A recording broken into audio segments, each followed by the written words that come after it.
প্রত্যেকটা স্কুলকে মনিটরিংয়ের অধীনে আনা হবে।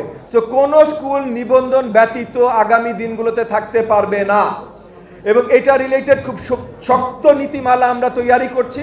এবং এই স্কুলগুলো নিবন্ধনে আসে, নিবন্ধনে থাকার জন্য তাদের যে মানদণ্ড যেটা সেট করা হচ্ছে, এইটার মনিটরিংও আমাদের প্রাথমিক পরিবারের অ্যাডমিনিস্ট্রেটিভ অফিসাররাই মনিটর করবেন। সো মানদণ্ড সেট করা হচ্ছে। আর যেহেতু মানদণ্ড সেট করা হচ্ছে, এই যে আপনি যে প্রশ্নটা করলেন যে ইংলিশ মিডিয়ামের সাথে অন্য সব মিডিয়ামের বৈষম্য হবে কিনা, না, মিনিমাম স্ট্যান্ডার্ড সবার জন্য তৈরি করে দেওয়া হচ্ছে, সবার এটা মেনটেন করতে হবে।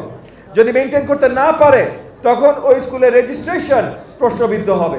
মাননীয় প্রধানমন্ত্রী জনাব তারেক রহমানের নেতৃত্বে উনার দিক নির্দেশনায় প্রাথমিক শিক্ষা ব্যবস্থা পরিপূর্ণভাবে বদল এনে ইতিবাচক পথে যাবার যে প্রচেষ্টা শুরু হয়েছে, সেই আঙ্গিকে আমাদের অ্যাডমিনিস্ট্রেটিভ স্টাফ মানে পুরো দেশব্যাপী যারা দায়িত্বরত আছেন সবাইকে সেটা সম্বন্ধে আপনার জানানো, তাদের ফুল ফিডব্যাক নেওয়া।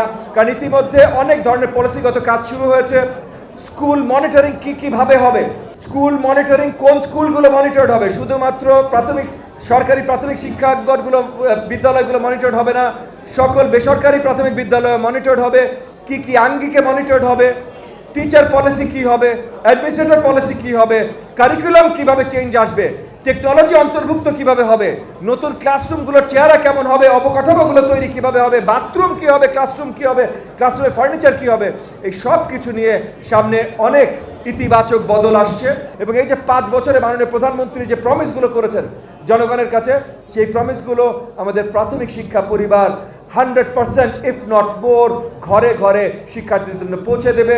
আমরা ইনশিওর করব যে প্রত্যেকটা শিশু যেন বিদ্যালয়ে থাকে, no child out of school, এবং আমরা ইনশিওর করব প্রত্যেকটা শিক্ষার্থী যেন সঠিক শিক্ষা লাভ করে। Every child gets the right education, ইনশাআল্লাহ।